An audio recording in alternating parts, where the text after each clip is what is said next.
وحده لا شريك له في الخلق والأمر إرغاما لمن جحد به وكفر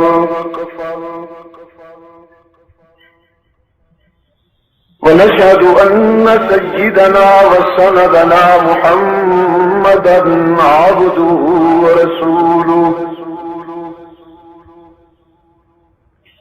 المبعوث إلى الأسود والأحمر لتتميم مكارم الأخلاق لا يخلق نبي ولا رسول بعده ولا أمة بعد أمته ولا شريعة بعد شريعته ولا كتاب بعد كتابه صلى الله تعالى عليه وعلى آله وأصحابه الذين هم خلاصة العرب العرباء وخير الخلائق بعد الأنبياء وهم كالنجوم في السماء للاهتداء والاقتداء وهم مفاتيح الرحمة ومصابيح الغرر أعوذ بالله من الشيطان الرجيم بسم الله الرحمن الرحيم ألف لام را تلك آيات الكتاب المبين إنا أنزلناه قرآنا عربيا لعلكم تعقلون نحن نقص عليك أحسن القصص بما أوحينا إليك هذا القرآن وإن كنت من قبله لمن الغافلين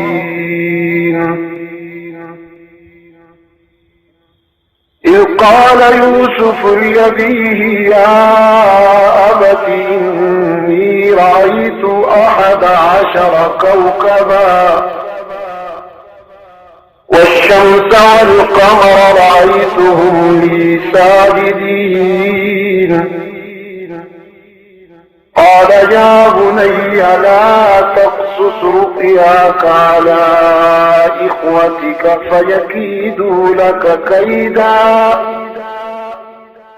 إن الشيطان للإنسان عدو مبين وكذلك يجتبيك ربك ويعلمك من تأويل الأحاديث ويتم نعمته عليك وعلى آل يعقوب كما أتمها على أبويك من قبل إبراهيم وإسحاق إن ربك عليم حكيم صدق اللہ. حضرات علماء کرام، محترم بزرگوں اور عزیز دوستوں، آج 13 مارچ 1989 ہم یہاں آزاد ویلز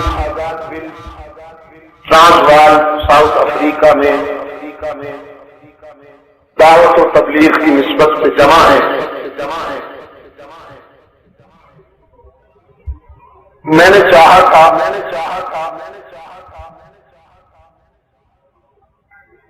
کہ معارف القرآن کے جانشین سے ہم دیر تک استفادہ کی سعادت حاصل کریں گے، لیکن انہوں نے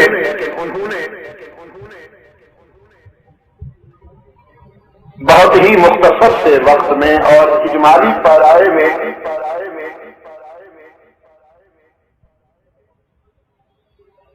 ہمیں اس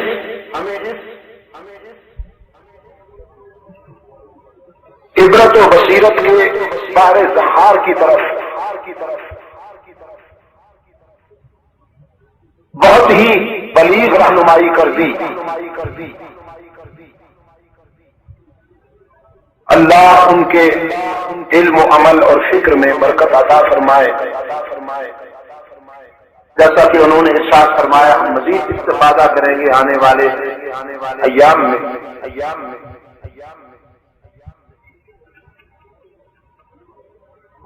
ابتدا حروف مقطعات سے ہوئی، جس کے جلی معانی سے اور مفاہیم سے حق تعالی ہی واقف ہیں۔ اپنے محبوب کو خطاب کرتے ہوئے رب العالمین نے فرمایا،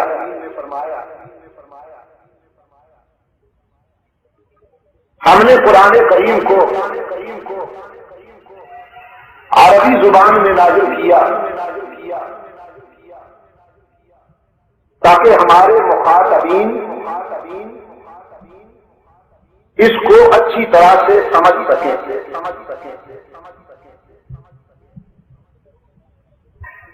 میں اس سے پہلے کسی موقع پر عرض کر چکا ہوں کہ عادت اللہ یہ ہے، سنت اللہ یہ ہے کہ وہ جس قوم کی طرف اپنا نمائندہ بھیجتے ہیں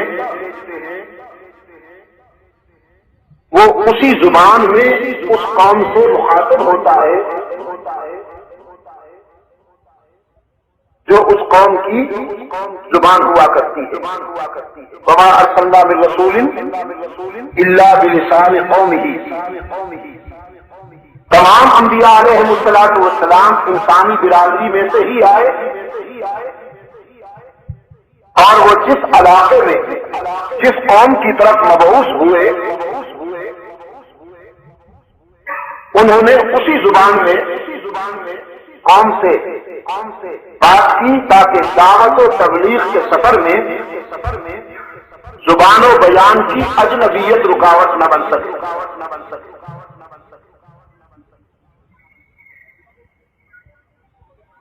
پھر ارشاد ہوا، ہم آپ پر ایک خوبصورت واقعہ بیان کرتے ہیں وحی کے اسلوب میں، جو اسی قرآن کریم کا حصہ ہے۔ وَإِن كُنتَ مِن قَبْلِهِ لَمِنَ الْغَافِلِينَ، جبکہ آپ اس سے پہلے اس واقعہ سے آشنا نہیں تھے۔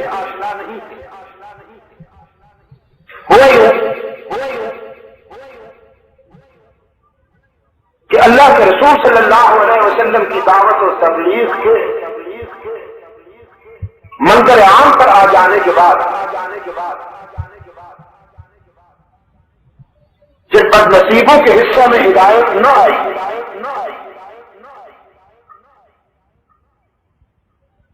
یہ تو آپ جانتے ہیں کہ ہدایت کا معاملہ محض اللہ کے اختیار میں۔ کسی کے بیان میں چاہے کتنی معذرت نہ ہو، اس قدر حکمت نہ ہو، کیوں نہ ہو، اس کا بیان کتنی بصیرتوں سے لبریز کیوں نہ ہو، لیکن وہ دل میں اس وقت اترے گا جب حق تعالی چاہے۔ یذل به کثیرا ویہدی به کثیرا، قرآن جی کا ارشاد ہے۔ قرآن کو سن کر کچھ لوگ ابو بکر صدیق بنتے ہیں اور قرآن ہی کو سن کر کچھ ابو جہل زندید بنتے ہیں۔ میں کہا کرتا ہوں درس کی بات ہے، بارش کا وہی قطرہ اور وہی بوند جو منہ کھلے سیپ میں چلا جائے تو موتی بن جاتا ہے، گوہر بن جاتا ہے، لیکن بارش کی وہی بوند اگر سانپ کے منہ میں چلی جائے تو زہر بن جاتا ہے۔ جن بد نصیبوں کے حصہ میں ہدایت نہ آئی وہ موقع کی تار میں رہا کرتے تھے کہ کوئی ایسا حربہ ہاتھ میں آئے کہ ہم اللہ کے رسول صلی اللہ علیہ وسلم کو لاجواب کریں۔ چنانچہ وہ یہودیوں کے پاس جاتے تھے کیونکہ یہودی اپنی عیاری اور مکاری میں صرف آج نہیں روز اول سے معروف ہے، ان کی فطرت میں عیاری اور مکر کوٹ کوٹ کر بھرا ہوا ہے۔ منافقت کے جو اسلوب یہ سکھاتے ہیں شاید کوئی اور سکھائے۔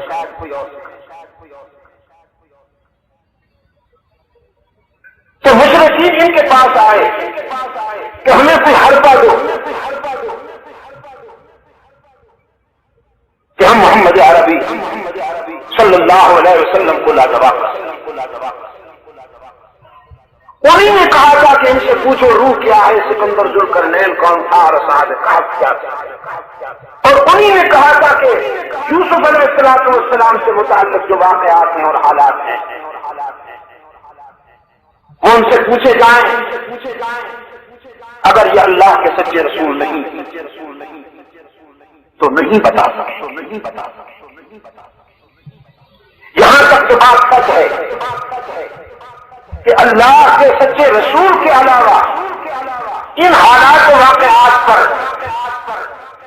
تفصیل کے ساتھ اور صداقتوں کے ساتھ روشنی ڈالنا۔ چنانچہ مشرکین نے رحمت عالم صلی اللہ علیہ وسلم سے مناظرانہ اسلوب میں تقابل کے انداز میں یہ بات پوچھی اور رکھی کہ ہمیں بتایا جائے کہ سیدنا یوسف ابن یعقوب علیہ السلام کی زندگی سے متعلق جو حالات و واقعات ہیں وہ کیا ہیں اور ان کی تفصیل کی۔ اب رب العالمین نے فرمایا کہ ہم کو آپ کو بیان کیا، لیکن یہ کہہ دیا کہ آپ اس سے پہلے اس سے آشنا نہیں تھے۔ جیسا کہ حضرت مفتی صاحب فرما رہے تھے، قرآن کریم ایک بات کو مختلف انداز میں سمجھانے کے لیے مختلف انداز میں بیان کرتا ہے۔ اسی وَإِن كُنتَ مِن قَبْلِهِ لَمِنَ الْغَافِلِينَ کو بھی ایک اور مقام پر دوسرے الفاظ کے ساتھ بیان کیا کہ مَا كُنتَ تَدْرِي مَا الْكِتَابُ وَلَا الْإِيمَانُ وَلَقَدْ أَوْحَيْنَا إِلَيْكَ رُوحًا مِنْ أَمْرِنَا مَا كُنتَ تَدْرِي مَا الْكِتَابُ وَلَا الْإِيمَانُ۔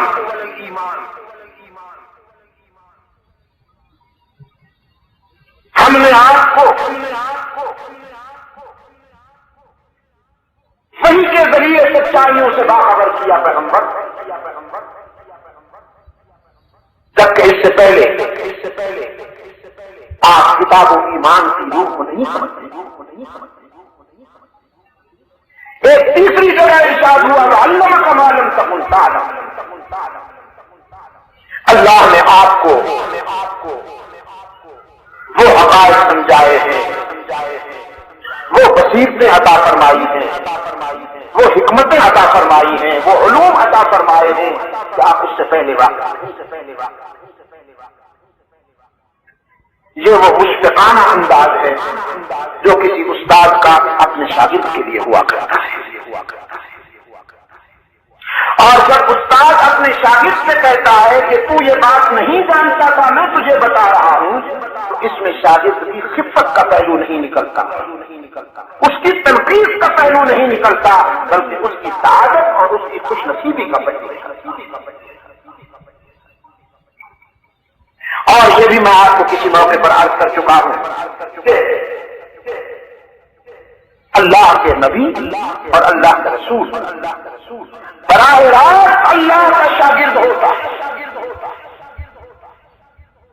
بلکہ پیغمبر کی صداقت سے یہ پہچان ہے، پیغمبر کی صداقت کا یہ برہان ہے کہ وہ فرش والوں میں سے کسی کا شاگرد نہیں ہو، کیونکہ شاگرد کتنا بڑا کیوں نہ ہو جائے لیکن استاد بہرحال استاد ہوا کرتا ہے، اس کو شاگرد سے بڑائی حاصل ہو، اور اللہ کا نبی اپنے دور میں سب سے بڑا ہوتا ہے، احترام میں بھی، فضیلت میں بھی، علم میں بھی، تقوی میں بھی، شجاعت میں بھی، فراست میں بھی، تدبر اور حکمت میں بھی، وہ تمام محاسن، وہ تمام فضائل جو انسانی زندگی سے متعلق فہم اور شعور میں لائے جا سکتے ہیں، وہ سب کے سب بیک وقت اللہ کے پیغمبر کے ساتھ وابستہ ہوتے ہیں۔ اس سے بڑا تو ہوتا کوئی نہیں، پیغمبر سے بڑا تو رب العالمین ہی ہوتا ہے، اس لیے اللہ نے اپنے نبیوں کو صرف اپنا شاگرد، لیکن اس کے فضل و تلبیس اور اس کے جھوٹ کی ایک پہچان یہ بھی ہے کہ وہ خود اپنی کتابوں میں لکھتا ہے میں نے پرائمری سے مڈل تک اساتذہ سے کتنی مار کھائی ہے کہ کبھی کبھی میں بے ہوش ہو جایا، اس قدر جوار سے پاپوش پڑتی تھی، جبھی تو عقل و خرد کے اسکرو ڈھیلے ہوئے اور پھر آگے چل کر پوری زندگی میں اس کا مظاہرہ ہوتا رہا کہ کبھی تو بائیں پاؤں کا بوٹ دائیں پاؤں میں پہن رکھا ہے اور کبھی دائیں پاؤں کا بوٹ بائیں پاؤں میں پہن رکھا ہے۔ یہ جو عام جوتا ہے وہ کمبخت اگر ادھر ادھر ہو جائے تو کوئی خاص فرق نہیں پڑتا، لیکن یہ جو بوٹ قسم کا جوتا ہوتا ہے یہ تو اگر ادھر ادھر ہو جائے تو حماقت کا ایک مثالی نشان بن جاتا ہے، اور نیچے والے بٹن کبھی اوپر کے سوراخ میں اور کبھی واسکٹ کے بٹن شیروانی میں لگائے ہوئے، تو یہ اسی زمانہ سے اسکرو کھلے ہوئے تھے عقل و خرد کے۔ میرے عزیز دوستو، وَإِن كُنتَ مِن قَبْلِهِ لَمِنَ الْغَافِلِينَ سے رحمت عالم صلی اللہ علیہ وسلم کی عظمت، آپ صلی اللہ علیہ وسلم کی علو شان اور آپ صلی اللہ علیہ وسلم کی سعادتوں کا ایک ایسا سلسلہ سامنے آ جاتا ہے کہ حق تعالیٰ شفقت کے انداز میں، پیار کے انداز میں اپنے مثالی شاگرد سے فرماتے ہیں میرے محبوب آپ یہ باتیں نہیں جانتے تھے، ہم آپ کو بتا رہے ہیں۔ میرے عزیز دوستو، اس کے بعد قرآن کریم نے وہ خواب بیان کیا جو سیدنا یوسف علیہ السلام نے اپنے والد گرامی نے فرمایا، جیسا کہ افتتاحی کلمات میں حضرت مفتی صاحب مدظلہ نے فرمایا، سیدنا یوسف علی قائدنا وعلیہ التسلیم، حسن و جمال میں اور محاسن میں، اپنے اخلاق میں اپنی مثال لیکن جہاں وہ حسن و رعنائی کو طے کرتے، جہاں اللہ نے انہیں خوبیوں سے نوازا تھا، وہ امتحان و آزمائش کے مثالی مرحلوں سے اور اس حوالے سے قرآن کریم آپ کو آشن دیتا ہے، قرآن کریم آپ کو میسج دیتا ہے کہ اگر حسین بننا ہے تو آزمائشوں کے لیے بھی تیار ہے۔ ہم چاہتے ہیں کہ خوبیاں تو ساری ہمارے حصے میں آ جائیں، لیکن کوئی ہم پہ حسد نہ کرے، کوئی ہمارے خلاف نہ کہے، ہر طرف سے ہمیں آفرین اور تحسین میسر آئے، ہر دل میں ہماری محبت ہو، ہر آنکھ میں ہماری چاہت ہو، ہم سارے جہان کے محبوب ہیں۔ لیکن قرآن کریم اپنے بلیغ انداز میں یہ بات واضح کرتا ہے کہ جو یوسف بنے گا اس پہ حسد بھی کیا جائے، اور حسد بھی گھر سے شروع ہوگا۔ دور کے لوگ بعد میں اس بیماری میں مبتلا ہوں گے، پہلے خود اپنے کہا گیا نا، یہ جو اقارب ہوتے ہیں اقارب ہوتے ہیں، ایک حرف کی وہ ہے تھوڑی سی مخرج کا فرق ہے، نہیں حرف کا فرق، مخرج کا فرق۔ اقارب میں حمزہ ہے اور اقارب میں عین ہے۔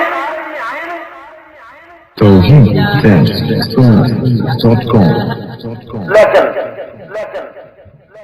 بڑی فصاحت ہے کہ یہ جو قریبی لوگ ہوتے ہیں، یہ جو عزیز اور رشتہ دار ہوتے ہیں، بچھو کی مانند ہوتے ہیں، ڈنک مارنے سے نہیں چوکتے، لیکن جہاں وہ بچھو کا کام کرتے ہیں، اللہ جن کو سعادت عطا کرتا ہے وہ اپنے اخلاقی معیار سے نہیں گزرتے۔ اللہ کے ایک بندے کی بات ہمارے شاندار ماضی میں نظر آتی ہے کہ بچھو پانی میں تیرتا چلا جا رہا تھا اور وہ اس کو نکالنے کے لیے، پانی سے نکالنے کے لیے کہ ڈوب جائے گا تو مر جائے گا، اس کو پکڑتے اور جو ہی پکڑتے تھے وہ ڈس دیتا، اور اس کے ساتھ ساتھ پانی کی روانی کے ساتھ ساتھ چل بھی رہے ہیں، وہ بچھو بھی چل رہا ہے، بہ رہا ہے، اور ان کو درد بھی ہوتا ہے، کچھ دیر مکلتے ہیں اپنے ہاتھ کو، پھر پکڑتے ہیں اس کو باہر نکالنے کے لیے، وہ پھر ڈنک مار دیتا ہے۔ دیکھنے والوں نے کہا عجیب آدمی ہو بھی، وہ ڈنک مارنے سے باز نہیں آ رہا، آپ پھر بھی اس کو نکالنا چاہتے ہیں۔ فرمانے لگے وہ اپنی بری عادت سے باز نہیں آتا تو میں اپنی اچھی عادت سے باز کیوں آتا؟ اس کی عادت میں ڈسنا وہ ڈس رہا ہے، جب وہ ڈسنے سے باز نہیں آتا، اپنی بری عادت کو نہیں چھوڑتا تو میں اپنی اچھی عادت کو کیوں چھوڑ؟ تو جن کی فطرت میں ڈسنا ہوگا وہ ڈسیں گے، یاد رکھیے گا۔ اب آپ اگر چاہیں کہ بچھو میرا دوست بن جائے اور وہ ڈسنے سے باز آ جائے، جس کی فطرت میں ڈسنا ہوگا وہ ڈس۔ میرے عزیز دوستو، سیدنا یوسف علی نبینا علیہ تسلیم نے اپنے والد گرامی حضرت یعقوب علیہ السلام کے سامنے اپنا ہاتھ کیا۔ یہ عمر میں چھوٹے تھے اور مرتبے میں سب سے بڑے تھے۔ سیدنا یعقوب علیہ السلام کو دوسرے بیٹوں سے حضرت یوسف سے زیادہ محبت۔ فرانس کے سفر میں ایک دوست نے مجھ سے پوچھا، تمام بیٹوں سے بڑھ کر جب پیغمبر کسی ایک بیٹے سے زیادہ محبت کرتا ہے تو کیا یہ انصاف کے خلاف ہے؟ اور جب اس نے یہ بات کہی تو میرے ذہن میں یہ بات آ گئی کہ آگے چل کر کہنے والا ہے، یہ آگے چل کر کہنے والا ہے کہ اگر بیٹوں میں سے کسی ایک بیٹے کے ساتھ امتیازی محبت کی جائے یہ انصاف کے خلاف ہے، تو پھر اب یہ بھی کہے گا کہ امہات المومنین میں سے، بیویوں میں سے اگر پیغمبر نے سیدہ عائشہ سے زیادہ محبت کی ہے تو یہ انصاف کے خلاف کیوں نہیں؟ یہ اصل میں تلحیق یہاں تک پہنچنے کی۔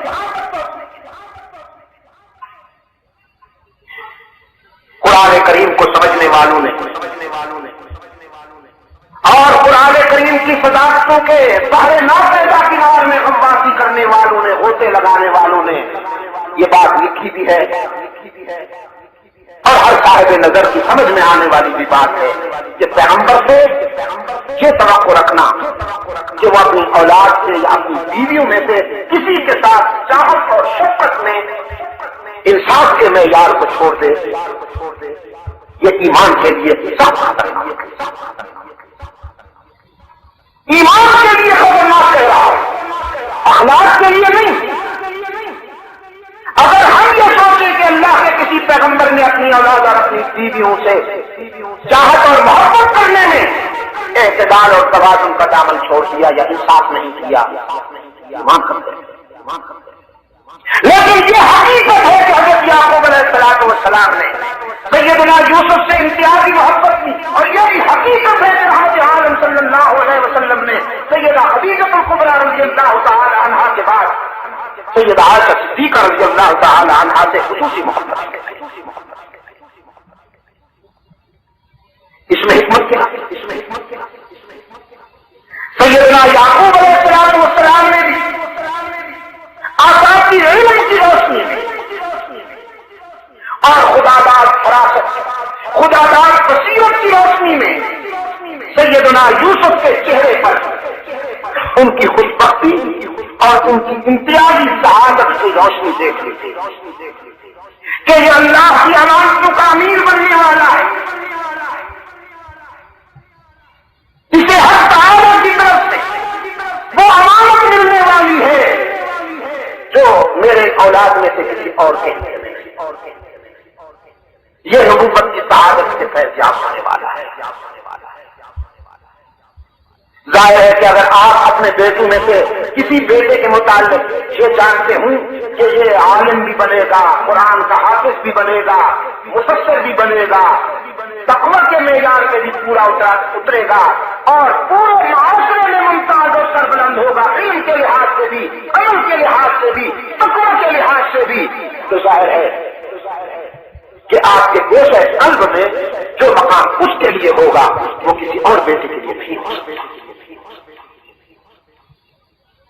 اسی طرح سیدہ عائشہ صدیقہ رضی اللہ تعالی عنہا کی شہادت، ان کی فضالت، ان کی ذکاوت اور ان میں اللہ نے جو خوبیاں رکھی تھیں، آگے چل کر سیدہ عائشہ صدیقہ رضی اللہ تعالی عنہا کی ذکاوت و شہامت سے جو دین کا کام ہونے والا تھا، سرکار دو عالم صلی اللہ علیہ وسلم کی شریعت طاہرہ کا اتنا بڑا حصہ ان کی ذہانت اور ذکاوت کے ذریعے امت تک پہنچنے والا تھا، رحمت عالم صلی اللہ علیہ وسلم نے اسے سیدہ عائشہ صدیقہ رضی اللہ تعالی عنہا کی زمین میں دیکھا۔ چنانچہ وہ صحابہ کرام کی استاد بنی، جیسا کہ میں کئی مرتبہ آپ سے عرض کر چکا ہوں، 2200 سے زیادہ حدیثوں کی وہ راویہ ہیں۔ 2200 حدیثیں کہہ دینا تو بڑا آسان ہے، لیکن انہیں جمع کیا جائے تو وہ اس تقسیم کتاب بن جائے، کیونکہ بعض حدیثیں خاصی طویل ہیں جو سیدہ عائشہ صدیقہ رضی اللہ تعالیٰ تو یہ نفسانی امتیاز نہیں تھا، یہ جذباتی فیصلہ نہیں تھا، بلکہ اللہ نے جو خوبیاں عطا فرمائی تھی حضرت یوسف، اس کی وجہ سے یعقوب علیہ السلام نے ان کے ساتھ محبت فرمائی، اور اسی طرح جو خوبیاں صدیق اکبر کی بیٹی کو میسر آئی ہیں، اب تعالیٰ کی طرف سے ان کے پیش نظر رحمت عالم صلی اللہ علیہ وسلم نے بھی ان سے شفقت فرمائی۔ سیدنا یوسف علیہ السلام نے عرض کیا، میں نے خواب میں دیکھا کہ 11 ستارے میرے سامنے سرنگوں ہیں، سورج اور چاند مجھے سجدہ کر رہے ہیں۔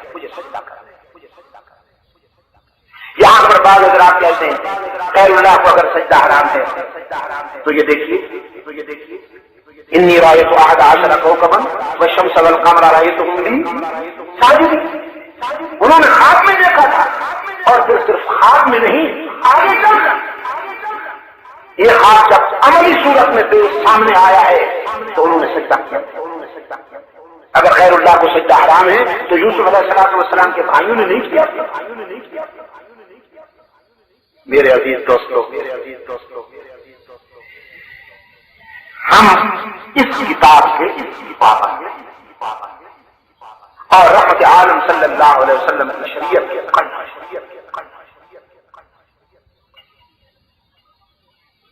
برادران یوسف کی بات کیوں کی جاتی ہے؟ فرشتوں کو بھی تو اللہ نے حکم دیا تھا کہ آدم کے سامنے چھکو، فقعوا لہ ساجدین، وہ چھپ گئے۔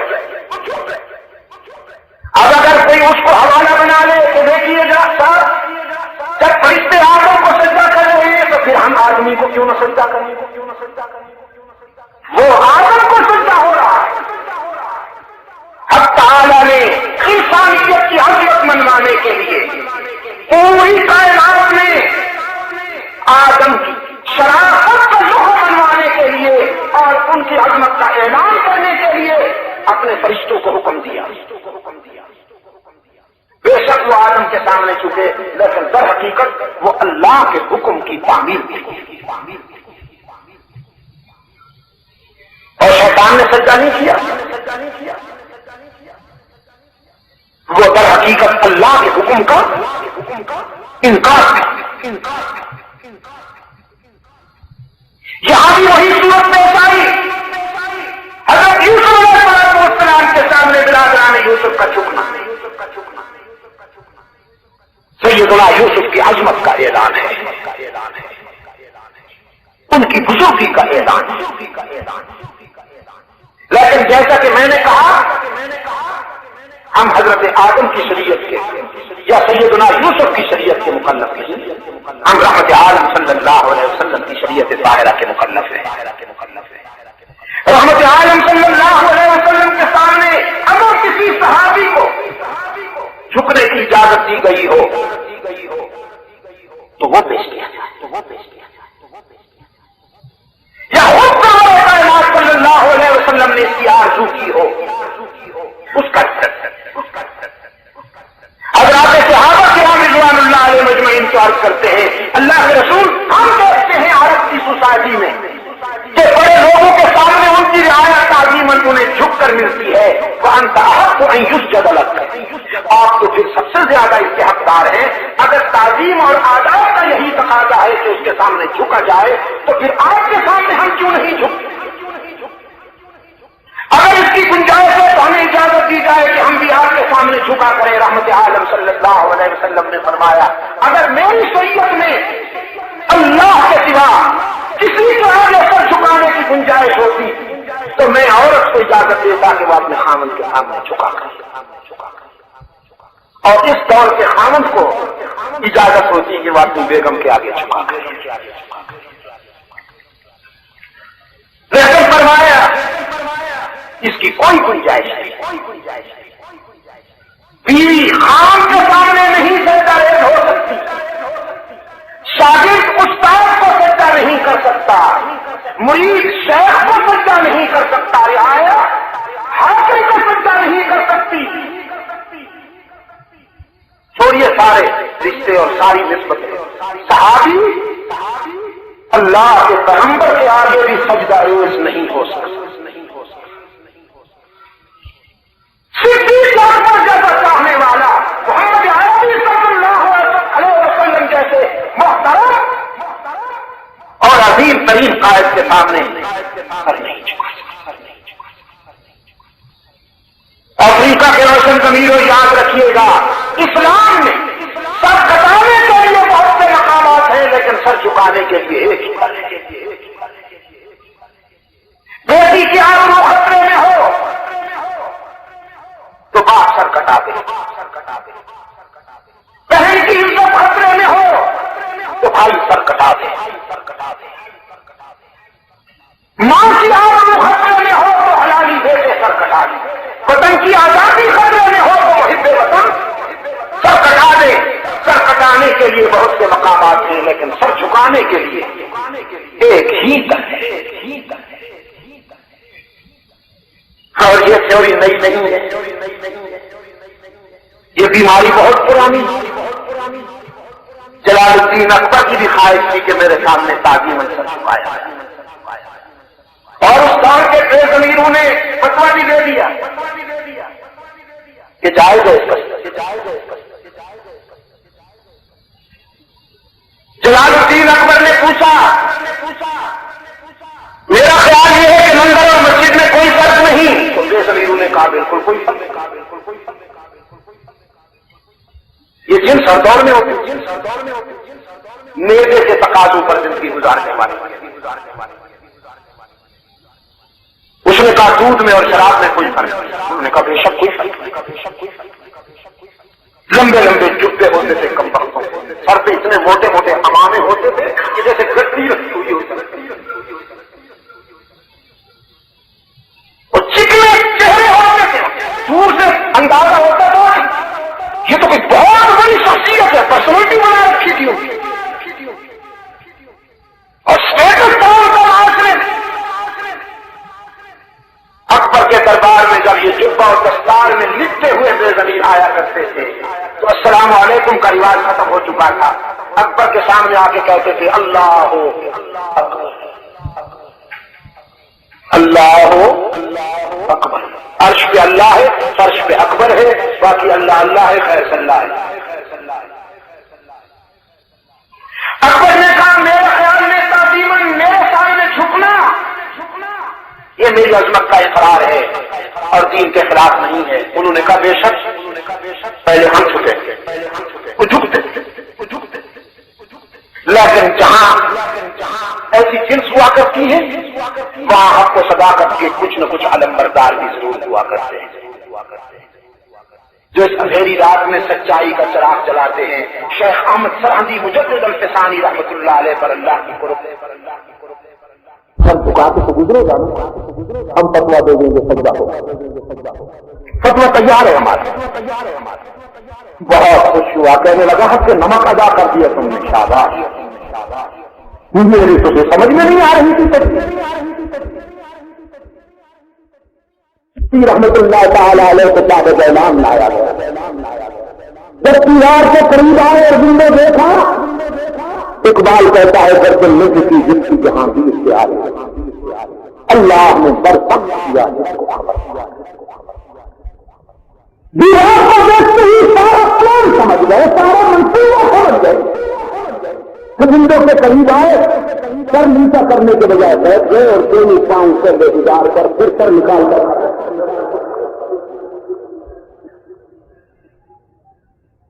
اور ظالم حکمران کی آنکھوں میں آنکھیں ڈال کے کہا بولو براز کے مجسمے تم اس قابل نہیں ہو کہ تیرے آگے یہ سر تو اللہ کی امانت ہے، اسی کے آگے جھکنے کا خوگر ہے، تو اس قابل نہیں کہ تیرے آگے سر جھکاؤ، یہ کر سکتا ہے غیر اللہ کے آگے جھک نہیں سکتا، تو اس قابل ہے کہ تجھے پاؤں دکھاؤں، اس سیکھے میں آتی تکلیف ہے۔ اگر مجھ سے حضور کا الزام نہ لگتا تو شاید میں یہ بھی نہ کرتا، لیکن تابع ہوں، لایا گیا ہوں۔ یاد رکھیے سجدہ اسلام میں صرف اللہ کا حق، اس لیے اکبر ہماری مرحوم نے کہا ہے وہ جس میں عبادت کا دھوکہ مخلوق کی وہ تعظیم نہ کر، وہ جس میں عبادت کا دھوکہ مخلوق کی وہ تعظیم نہ کر، وہ ہاں خدا کا حصہ ہے، بندے نے اسے تقسیم نہ کر۔ رحمت عالم صلی اللہ علیہ وسلم سب سے بڑے علمبردار ہیں انسان کی عزت نفس، انسان کی سیلف رسپیکٹ کو جو اسلام نے تحفظ فراہم کیا ہے۔ میں دعوے سے کہتا ہوں، ارباب علم و دانش دعوے سے کہتا ہوں، دنیا کے قدیم اور جدید نظریات کو پڑھ لیجیے، آپ کو وہ عزت نفس کہیں نہیں ملے گی جو اسلام نے انسان کو عطا فرمائی۔ رحمت عالم صلی اللہ علیہ وسلم کی خدمت میں ایک آرابی آ کر مطالبہ کرتا ہے، بدلی آ کر ہاتھ ملاتا ہے، لیکن اس تصور میں اس کے وجود پر لرزہ طاری ہو جاتا ہے کہ میں کیا ہوں اور جن سے ہاتھ ملا رہا ہوں وہ کیا،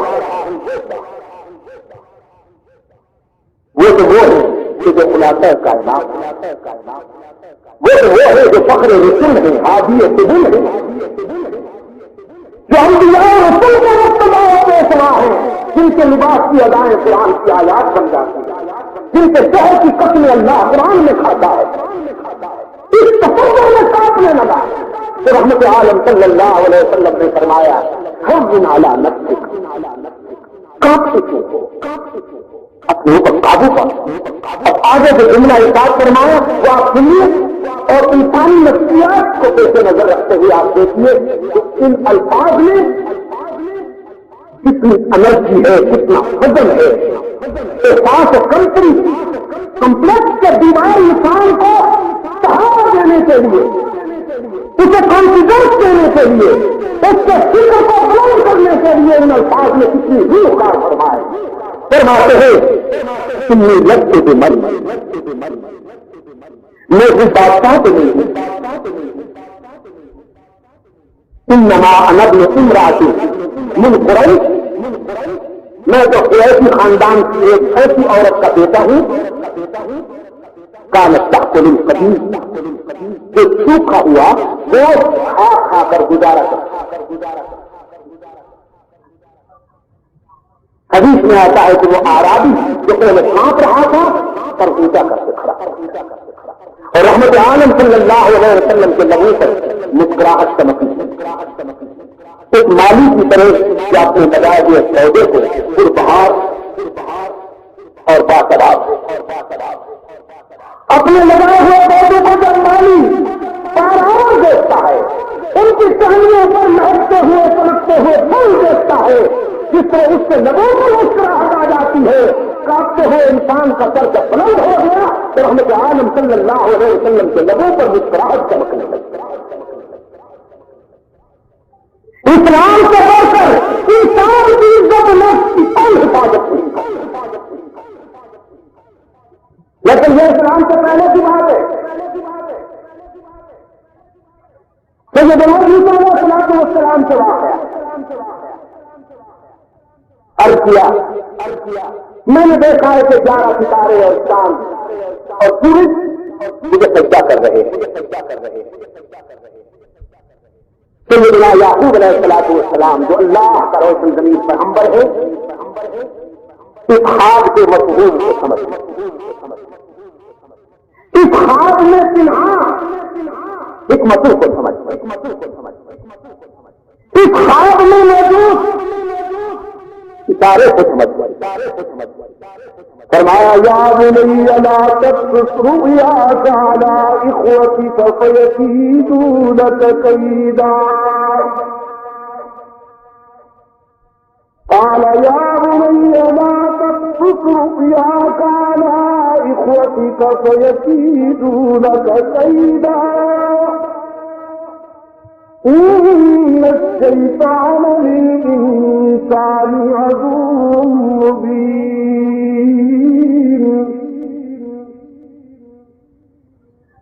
میرے عزیز بیٹے اس خواب کو اپنے بھائیوں کے سامنے بیان نہ کیجیے گا. یہ نہیں فرمایا کہ دنیا والوں کے سامنے بیان نہ کیجیے.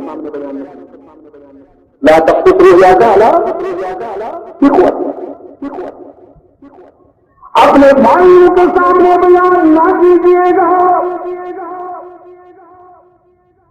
کہ دنیا والے کی شاید تیری عظمت کو برداشت کر لیں لیکن تیرے بھائیوں کے ہاں اتنا درد نہیں ہے کہ وہ تیری عظمت برداشت کر سکیں. رحمت عالم صلی اللہ علیہ وسلم کو بھی تو مدینہ والوں نے آنکھوں میں جگا دی. مدینہ والوں نے رحمت عالم صلی اللہ علیہ وسلم کی قدموں میں آنکھیں دکھائی. وہ مدینہ کی بیٹیاں تھیں جو رحمت عالم صلی اللہ علیہ وسلم کی آمد پر یہ ترانہ بلند کر رہی تھی کہ طلع البدر علینا من ثنیات الوداع. آج ہمارے آسمان پر آج ہمارے مقدس کے آسمان پر رشد و ہدایت کے سراج منیر نے طلوع کیا ہے. آج آمنہ کی کوکھ سے جنم لینے والے 24 کے چاند کا طلوع ہوا ہے ہمارے آسمان پر. وجب الشکر علینا آج ہم پر اللہ کا شکر واجب ہے. جب تک کسی کی زبان چلتی رہے وہ اللہ کا شکر ادا کرتا رہے کہ اللہ نے آج اپنے محبوب کا ہمیں پڑوسی بنا دیا. آج رحمت عالم صلی اللہ علیہ وسلم آ گئے ہمارے اندر. لیکن مکہ والوں نے کیا کی؟ مکہ والوں نے مکہ والوں نے رحمت عالم صلی اللہ علیہ وسلم سے پتھر تھے.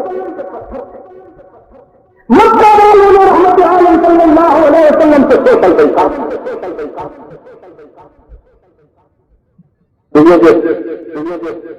اپنے قریبی ہوتے ہیں بہت ہی کرم فرما بہت ہی کرم فرما ہوتے. انہیں تو ڈال دیا کنویں میں مصر میں جا کے عزت نہیں اور یہاں بھائیوں نے کیا کیا بھائیوں فرمایا آ رہی تھی چاہے یوسف سے صدا، آ رہی تھی چاہے یوسف سے صدا، دوست یہاں تھوڑے ہیں اور بھائی دوستوں کی بہت کمی ہے، اور کنویں میں ڈالنے والے بھائیوں جیسے قطار اندر قطار ملتے ہیں، کنویں میں ڈالنے والے بھائیوں جیسے ایک مار کھڑے ہیں۔ جناب یعقوب علیہ السلام نے فرمایا تقصص رؤیاک علی اخوتک،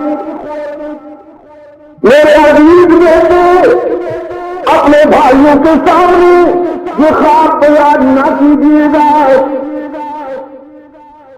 فَيَكِيدُونَ كَيْدًا، کہیں تیرے خلاف کوئی سازش تیار نہ ہو جائے۔ ان الشیطان للانسان عدو مبین،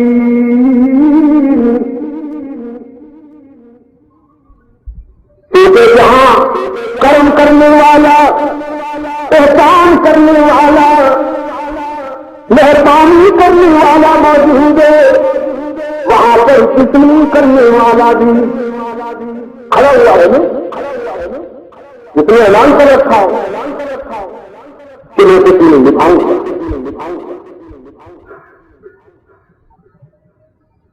رب العالمین نے فرمایا کذالک یجتبیک ربک ویعلمک من تأویل الاحادیث،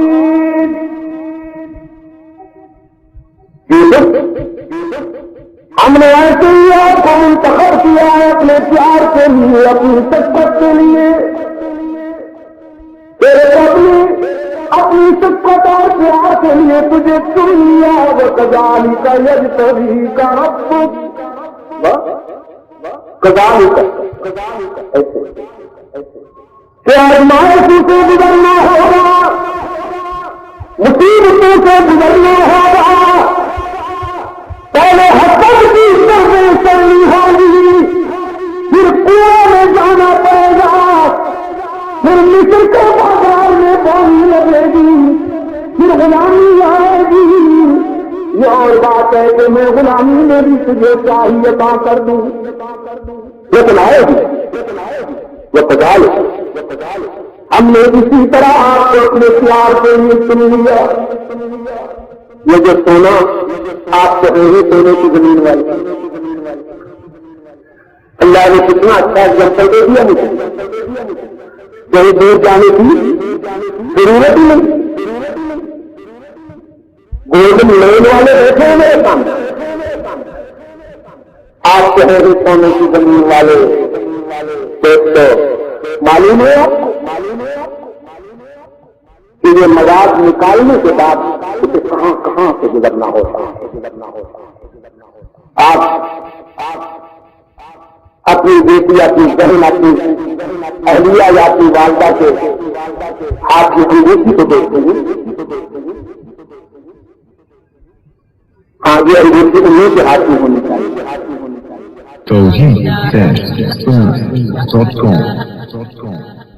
آپ کہیں ان کی جگہ نہیں لے لیں، لیکن سوچیے کہ انگوٹھی بننے کے لیے اس کو کہاں کہاں سے گزرنا، یہ جو کھڑی کی حالت میں آپ کے ہاتھ میں موجود ہے، آپ نے پہن رکھی ہے، ذرا ایک نظر ڈالیے نا اپنی دائیں ہاتھ میں ہے یا بائیں ہاتھ میں؟ الحمدللہ، اگر کسی کے بائیں ہاتھ میں ہے تو اسے فوراً دائیں ہاتھ میں لے۔ یہ وقت کی ضرورت ہے، ہم اس کو پہنتے ہیں، لیکن جب بائیں ہاتھ میں پہنیں گے تو یہ انگریز کی چیز ہے، یہ انگریز کا طریقہ ہے۔ ہمارے ہاں اسلام کی تعلیمات میں داہنے ہاتھ کو فرق عطا فرمایا، داہنے ہاتھ کو فضیلت عطا فرمائی، اور ان کے ہاں دائیں ہاتھ افضل ہے، آپ کے ہاں دائیں ہاتھ افضل ہے، جب آدمی اٹھتا ہے تو پہلا کام آنکھ کھلتے ہی پہلا کام یہ کرے، ٹھیک ہے نا؟ پہلا کام یہ کرے، لیکن اگر یوں ہو گویا دن کی ابتدائی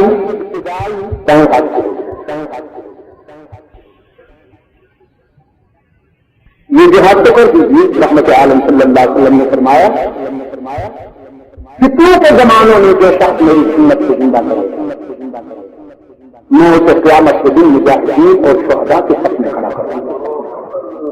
کتنے کے زمانے، تو آج کتنوں کا زمانہ ہے نہیں؟ تو یہ گھڑی جو آپ کے ہاتھ میں ہے نا، اس سے پوچھیے یہ چیز کہاں سے گزرا، اس کو کتنی سردیں کرنا پڑی،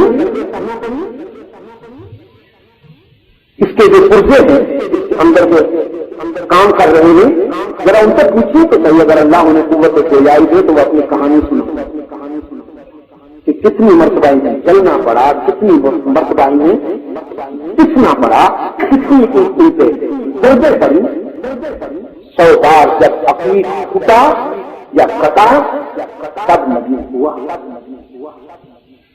100 بار جب عقیق کٹا تب نہیں ہوا۔ تو فطرت یہی کہتی ہے قیمتی بننے کے لیے آزمائشوں سے گزرنا پڑے گا۔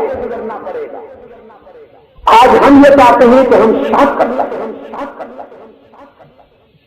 آج میرا عزیز پوچھ رہا تھا، نام نہیں لیتا ہوں، پوچھ رہا تھا کہ میں آپ کی طرح اگر بیان کرنا چاہوں تو کون سی کتاب پڑھوں؟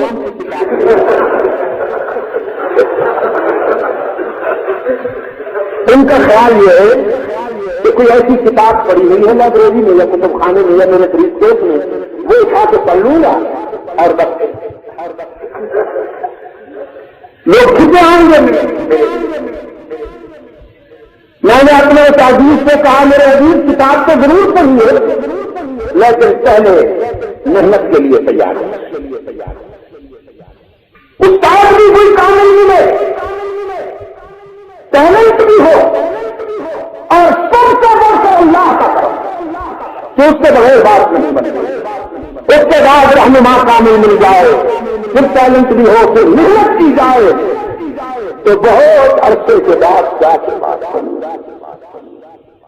آپ کو معلوم ہے میری دعوت و تبلیغ کے سفر کا اس وقت 26واں سال شروع ہے، 26واں سال شروع ہے۔ اس وقت تک ہم نے اس دن اکاؤنٹ کیا تقریباً 7 لاکھ کلومیٹر سفر ہو چکا ہے۔ کتنے ملین ہوئے؟ 6 ملین کلومیٹر۔ اور آج آپ حضرات جیسے ماشاء اللہ صاحب حیثیت دوست پر آئے ہیں کہ ہم ہوائی جہازوں سے سفر کر لیتے ہیں، ورنہ پیدل بھی سفر، گھوڑے سے بیٹھ کے بھی سفر، کئی میل پیدل بھی کیا، کشتیوں میں بھی بیٹھ کے سفر، بسوں میں بیٹھ کے بھی سفر، ٹرکوں میں بھی بیٹھ کے سفر کیا، سائیکلوں پہ بھی سفر کیا، اور آج آپ کو بتاؤں ٹائر سے بھی سفر۔ تو چمڑے کا ایک وہ ہوتا ہے مشکیزہ کا، اس میں ہوا بھر دی جاتی ہے، تو پھر اس کو نیچے جہاں رکھ کے اس کے اوپر 16 میل تک ہم نے سست سفر، ایک پورا دریا ہی عبور نہیں کیا، بہت بڑا دریا ہے ہمارے وہاں دریا سندھ، گرمیوں کے موسم میں وہ اتنا پھیل جاتا ہے، اس میں اتنا پانی آ جاتا ہے کہ وہ کئی میلوں تک ہوتا ہے۔ تو ہم نے 16 میل اس سے تیر کر وہ دریا عبور کیا اور جا کے پہنچے۔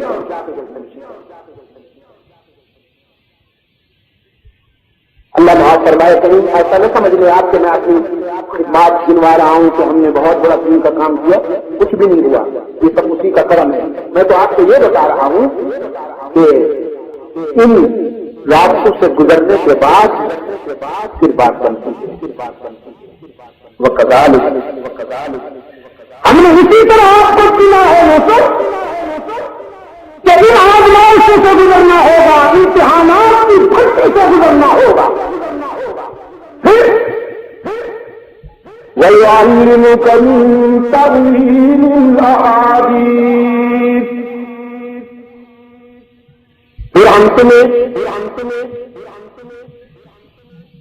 احادیث کی تعبیر کا علم بھی عطا کریں گے،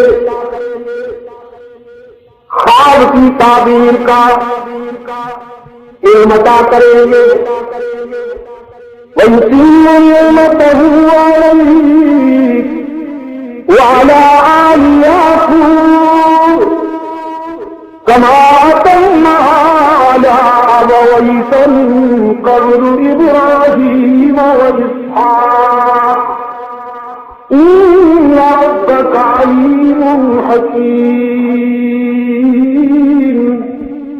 اور ہم اپنی نعمتوں کا اتمام کریں گے آل یعقوب پر، جس طرح سے ہم نے ان کے آباء و اجداد پر اپنی نعمتیں مکمل کی ہیں، کہ تیرا رب سب سے بڑا عالم اور سب سے بڑی حکمت والا۔ قرآن پاک میں فرمایا لقد كان في يوسف وإخوته آيات للسائلين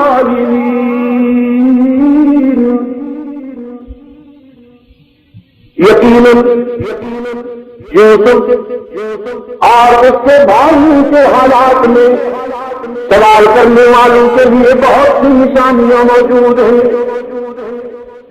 إذ قالوا ليوسف وأخوه أحب إلى أبينا منا ونحن عصبة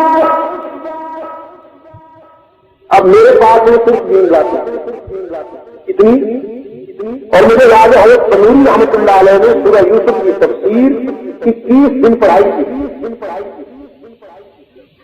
جی، جلالین شریف جب ہم نے اس میں پڑھی 21 دن سورہ یوسف کی تفسیر پڑھائی، اور وہ جس طرح بولتے تھے بس اللہ جسے توفیق دے اسی سے سمجھ میں آئے، ورنہ اتنی تیز رفتاری سے ایک طالب علم کو ہم نے کافی دیکھی لکھی ہو اس میں لکھا ہو، کبھی یہ کیا لکھا ہے تم نے؟ حضرت بولتے ایک سطر میں 3-4 مرتبہ اور بیان کرتے ہیں، تیز رفتاری کرتے ہیں۔ تو اگر میرے لہجے میں جس طرح میں بول رہا ہوں ان 21 دنوں کو لایا جائے تو پھر کم از کم 1.5 مہینہ بنتا ہے، اور میرے پاس ہے صرف 3 راتیں، اور میرے سننے والے ہیں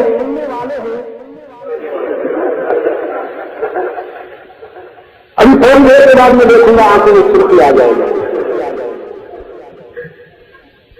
خدا کے لیے جب آنکھوں میں سرخی کا کام آئے نا تو آپ ایسا کر دیجیے گا، میں سمجھ دوں گا بس کر دوں گا، کہیں جماعیاں لینے نہیں شروع ہو جانا، میں اس معاملے میں بہت کمزور آدمی ہوں۔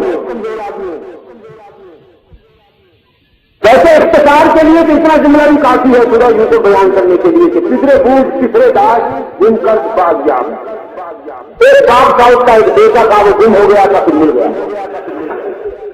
کسی اختصار پسند نے بس اسی جملے میں بھی یہ بیان کر دیا، لیکن میں نے ان تفصیلات میں سورہ یوسف میں جو جیسا کہ نے فرمایا کہ میسج دینا ہے آپ کو، اب بھی کوشش کر رہا ہوں کہ ہر پہلو پر جو ہمارے لیے اس میں عبرت ہے، جو ہمارے لیے بصیرت ہے، جس سے ہم استفادہ کرتے چلے جائیں تو وہ میسج دینا تو بہت ضروری ہے مجھے۔ فرمایا قالوا ليوسف وأخوه أحب إلى أبينا منا ونحن عصبة إن أبانا لفي ضلال مبين۔ سیدنا یوسف علیہ السلام کے بھائی ایک میٹنگ میں کہنے لگے تعداد میں ہم زیادہ ہیں، عمر ہماری زیادہ ہے، اور اس گھر کی خدمات کے سلسلے میں قربانیاں بھی ہماری زیادہ ہیں، یہ عمر میں بھی ہم سے کم ہے. پتہ نہیں ہمارے باپ کو کیا ہو گیا کہ جتنی محبت اس سے کرتے ہیں ہم سے نہیں کرتے. یہ اپنے باپ کی آنکھوں کا تارا بنا ہوا ہے. ایسے لگتا ہے کہ ناوانا لفی ضلال مبین. توبہ توبہ، کتنی بری بیماری ہے حسد کی بھی. عقل چھین لیتی ہے. رحمت عالم صلی اللہ علیہ وسلم نے فرمایا قوم الحسد، اللہ تمہیں ہر بیماری سے بچائے لیکن حسد کی بیماری سے اللہ تمہیں خاص طور پر محفوظ رکھے، بچا کرو. یہ حسد کی آگ خوبیوں کو اور اچھے اعمال کو یوں کھا جاتی ہے جیسے سوکھی لکڑیوں کو آگ کھا جاتی ہے. کھا گئی نا ان کی خوبیوں کو اور سعادت کو. اپنے باپ اللہ کے نبی کے متعلق یہ جملہ قاعدہ ہے اِنَّا ضَعْنَا لَفِي ضَلَالٍ مُبِينٍ. یقیناً ہمارے باپ کو بہت بڑی غلط فہمی ہوئی ہے سمجھنے میں. نرم ترجمہ یہی کروں گا، ہمیں سمجھنے میں بہت بڑی غلط فہمی ہوئی ہے ہمارے باپ کو. اقتلوا یوسف، اب حد ہو گئی، ہم کب تک برداشت کریں؟ آئیے خنجر اٹھائیں اور یوسف کا کام تمام کریں، یا پھر کسی ایسی جگہ سے پھینک آئیں کہ زندگی بھر یعقوب یوسف کو دیکھنے کے لیے بھی طرف جائے. یہ بھی اللہ کے عجیب انداز ہے، اس کی حکمت سے اور کرشمے. جہاں دشمن پیدا کرتا ہے وہاں دوست بھی ضرور پیدا کرتا ہے. بے شک دشمنوں کی تعداد زیادہ ہے لیکن دوست موجود. جناب موسیٰ جب قرآن کے سن کھول لیا اور قرآنی ثقافت نے چاہا کہ اسے ذبح کر دے تو اللہ نے آسیہ کے دل میں محبت پیدا کی. اپنے کلیم کو جب دشمن کے ہاتھوں میں بھیجا تو وہاں ایک دوسری پیدا کر دیا. یہاں بھی یوسف علیہ السلام کے بارے میں جب یہ سوچا جانے لگا کہ اسے قتل کر دیا جائے، ایک بھائی نے اس تجویز کے بعد اپنے بھائیوں سے خطاب کرتے ہوئے فرمایا لا تقتلوا یوسف. وہ ہاتھ کہاں سے لاؤ گے جس چاند جیسے چہرے سے خنجر چلا سکے؟ ویسے بھی انسان کو ذبح کرنا بہت بڑی ثقافت ہے، لیکن یہ معصوم جس کے چہرے پر جمال نبوت جھلک رہا ہے، جس کے چہرے پر حسن رسالت ظاہر ہے، اس معصوم کو ذبح کرنے کے لیے ہاتھ کہاں سے لاؤ گے، دل کہاں سے لاؤ گے؟ لا تقتلوا یوسف، یہ نہیں کر سکو گے. وَالْقُوهُ فِي غَيَابَتِ الْجُبِّ، کسی کنویں میں ڈال دو. إِن كُنتُمْ فَاعِلِينَ يَلْتَفِتُوا بَعْضُ السَّيَّارَةِ، تم کنویں میں ڈال دو، کوئی مسافر اٹھا کے جائے گا، لیکن تمہاری تو جان چھوٹ جائے گی. پیچھا چلانا چاہتے ہو نا، لیکن افریقہ کے روشن نہیں ہو جہاں ایک پہلو خاص طور پر قابل غور ہے. جب انہوں نے یہ تجویز کیا اقتلوا یوسف اب اطرحوہ ارضا یخل لکم وجہ ابیکم وتكونوا من بعده قوما صالحين. یوسف کو قتل کر دو یا دور کہیں پھینکاؤ تاکہ باپ کے آنکھوں سے ہمیشہ کے لیے جدا ہو جائے، اور اس کے بعد تم یوسف کے محب بن جانا، یوسف کی دوستی کے دعوے کرنا، اس کے خون کے وارث بن جانا، تو خون پکتا ہے۔ دیکھا آپ نے، بہت پرانی بیماری ہے یہ بھی۔ میں جب نواسہ رسول، جگر گوشہ بطول، شہید کربلا حضرت حسین بن علی رضی اللہ تعالیٰ عنہما کی مظلومیت کو دیکھتا ہوں، ان پر گزرنے والے حالات کو دیکھتا ہوں، تو مجھے سیم سٹوری نظر آتی ہے۔ یہاں بھی یوسف کے حاضرین نے نہیں کہا قتل کر دو، پھر یوسف کے محب بن جانا۔ حضرت حسین رضی اللہ تعالیٰ عنہ کے قاتلوں نے بھی یہی سوچا، پہلے قتل کر دو پھر تعزیے بنانا، پھر محب بن جانا۔ اور آگے بھی بہت سارے مواقعات ملیں گے آپ کو، لیکن راؤدی ان کی تجویز فائنل ہو گئی۔ برادرانی یوسف نے اسے فائنل کر لیا کہ کنویں میں ڈالنے والی بات ٹھیک ہے، شاید ہم جدا نہ کر سکیں، حقد و حسد کے باوجود ہم اس معصوم کے گلے پہ خنجر نہ چلا سکیں۔ اسی تجویز کو فائنل کر دیا۔ اور یوسف کو لے جانا تھا تو باپ سے مانگنے کے لیے، باپ سے جدا کرنے کے لیے محبت کا لبادہ اوڑھ کے آئے۔ قالوا یا ابانا ما لك لا تأمنا على يوسف وإنا له لناصحون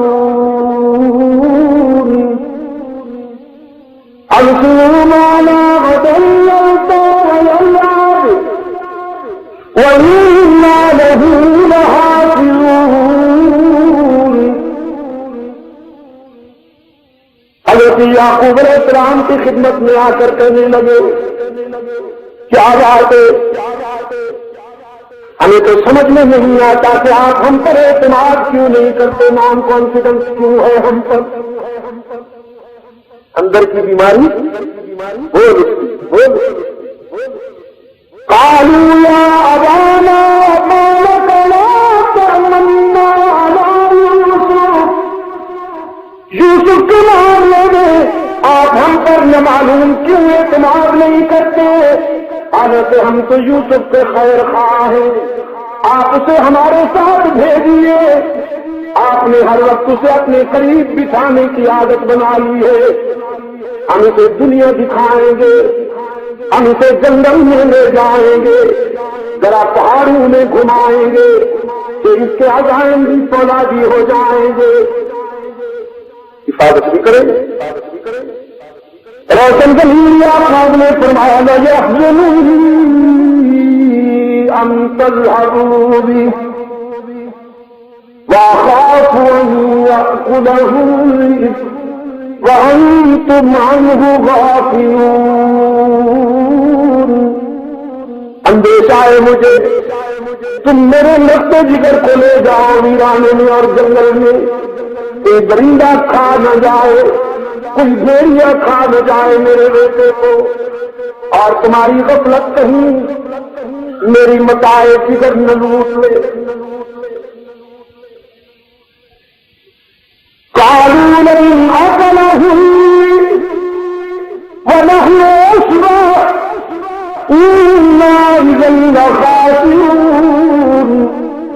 کہنے لگے ہم کی بڑی تعداد میں ہیں، کیا ہم ایک یوسف کو بھی حفاظت نہیں کر سکیں گے؟ آخر ہمارا بھی تو بھائی ہے۔ مطمئن رہیے، اعتماد کیجیے ہم پر، ہم کوشش کریں گے کہ کوئی تکلیف نہ پہنچنے پائے، کیونکہ رب العالمین کی منشا یہی تھی یعقوب علیہ السلام اگری ہوئے اور جناب یوسف کو تیار کیا. بعض حضرات نے لکھا ہے وہ کرتا ابراہیم علیہ السلام نے جو کرتا پہن رکھا تھا جب اسے نمرود کی آگ میں پھینکا گیا اور اللہ نے نہ صرف ابراہیم کی حفاظت فرمائی بلکہ وہ کرتا بھی محفوظ رہا. تو وہ کرتا بھی مسلم بعد مسلم خاندانی روایات کے مطابق حضرت یعقوب تک پہنچا. آج یعقوب نے وہی کرتا اپنے لخت جگر کو پہنایا. جناب یوسف کو سجایا, جناب یوسف کو سہارا اور خوب تر بنا کر اللہ کے حوالے کیا کہ جاؤ میرے محبوب, اللہ تیری حفاظت فرمائے. قرآن کہتا ہے فلما ذهبوا به واجمعوا ان يجعلوه في غيابة الجب. جب لے آئے حضرت یوسف کو ویرانے میں اور تیاریاں مکمل ہو گئی, اور تیاریاں مکمل ہو گئی کہ کنویں میں ڈال دیا جائے. باپ کی نظر سے جدا ہو گئی, باپ کی نگاہوں سے جدا ہو گئی. حدیث میں آتا ہے سیدنا یعقوب اپنے بچھڑتے ہوئے یوسف کو دور تک کھڑے دیکھتے رہے اور یوسف بھی جاتے جاتے پلٹ کر اپنے شفیق والد گرامی کو دیکھتے رہے. لیکن جب باپ کی نگاہوں سے اوجھل ہوئے تو محبت کا دعویٰ کرنے والوں کے انداز بدل گئے. انہوں نے چرکے لگانا شروع کیے, ضربے لگانا شروع کی کہ تو ہے نا جو بڑا محبوب بنتا ہے اپنے باپ کا. آج ہم تجھے دیکھیں گے, بلا اپنے باپ کو وہ کام آئے, بچائے وہ تجھے. جناب یوسف علیہ السلام یہ ضربے سے مگر اف بھی نہیں کرتے. کنویں کے قریب لائے, کرتا اتار لیا سیدنا یوسف علیہ السلام کا اور کنویں میں ڈالنے کے فیصلے کے مطابق اسے کنویں میں ڈال دیا. رب العالمین نے فرمایا اوحینا الیہ لتنبئنہم بامرہم ھذا وہم لا یشعرون. ہم نے یوسف کے دل کو مضبوط بنایا, ہم نے پیارے یوسف کو بات بتائی کہ دشمن اگر کبھی نگہباں کہیں طرف پیارے یوسف حوصلہ کیجیے, یہ تجھے مٹانا چاہتے ہیں اور ہم تجھے بلند کرنے کا فیصلہ کر چکے ہیں. جناب یوسف علیہ السلام کو کنویں میں ڈالا گیا اور انہوں نے پھر کرتے کو خون لگایا, ایک جانور ذبح کیا, اس کا خون کرتے کو لگایا. لگا لیا بیٹمی کجی, قرآن کہتا ہے بیٹمی کجی چھوٹا خون اچھی ڈرامہ خون کو لگا لیا. لیکن آگے نظر کہتے ہیں جھوٹ کے پانی نہیں چھوڑتے. خون کو لگا لیا اور نہ بھول گئے کہ کہیں سے کوئی دانت کا نشان نظر آئے, کہیں سے کوئی چوٹ کا نشان نظر آئے. جب کوئی درندہ حملہ کرتا ہے تو آخر آدمی بچاؤ کے لیے ہاتھ پاؤں مارتا ہے, وہ کپڑے پھاڑتا ہے, کوئی کہیں سے پھٹتا, کہیں سے کوئی سوراخ ہوتا ہے, یہ یاد ہی نہ رہا. پر آرام سے خون لگا کے پھر اس کو لکڑی پہ قلم ایک نے آگے اٹھا لیا اور باقی پیچھے ہو گئے. قرآن پاک نے فرمایا جاؤ علی قمیصہ بدم کذب, مظلوم کا خون بچانے کے لیے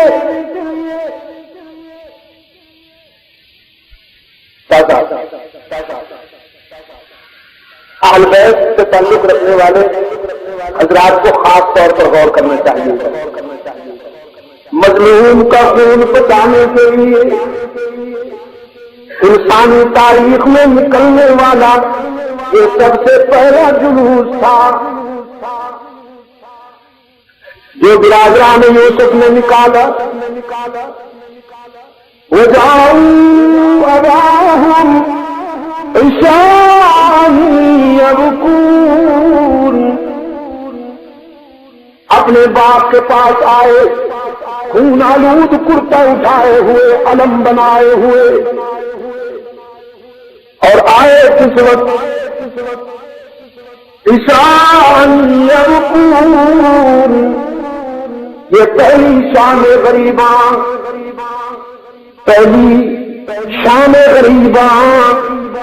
جو برادران یوسف نے جس کی بنیاد رکھی اور روتے سینے کوستے ہوئے اور لوٹتے ہوئے آئے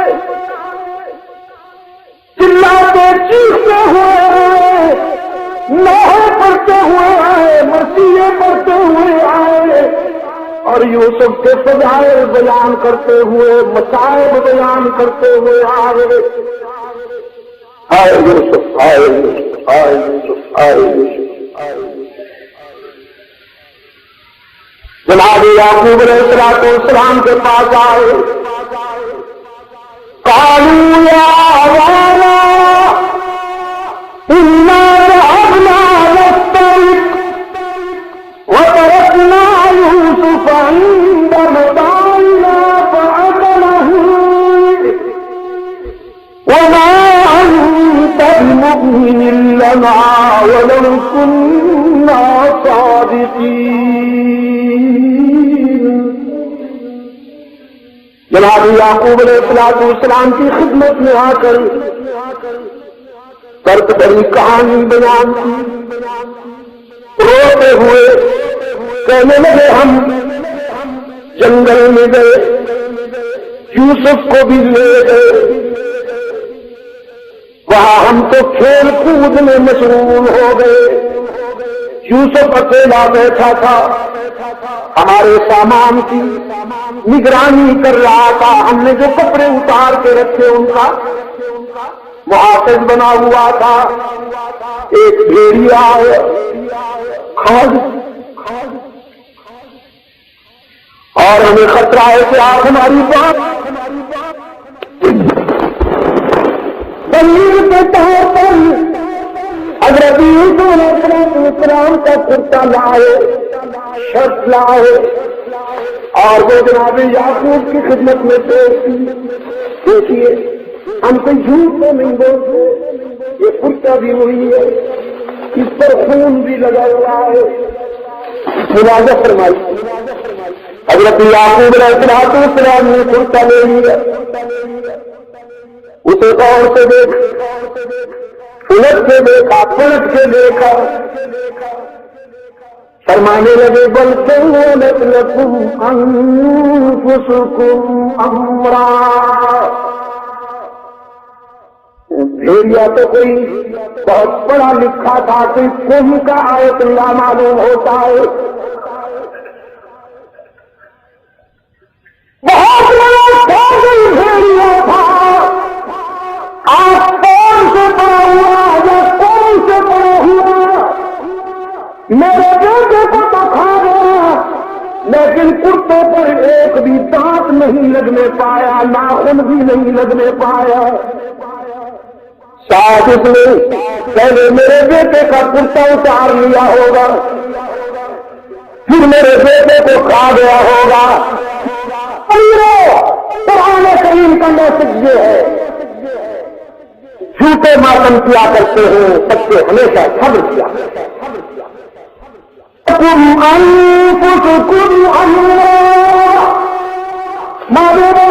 ساری تمہاری ایکٹنگ ہے یہ سب آرٹیفیشل اسٹوری بنا کے رکھو میرے سامنے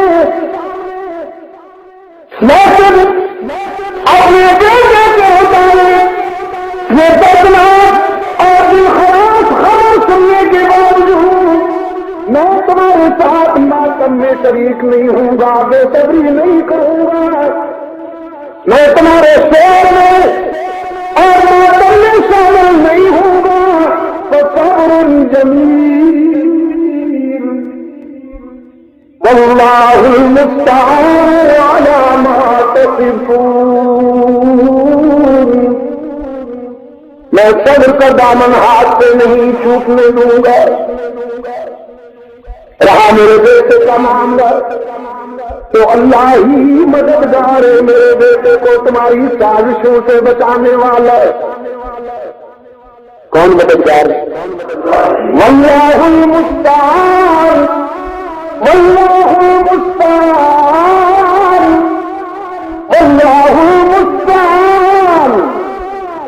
دعوے کا نام نہیں لیا، یہ بھی فرمایا کہ میرے یوسف کا دادا ابراہیم ہے، میرا یوسف کس کا بیٹا ہے، نہ دعوے کا نام لیا نہ باپ کا۔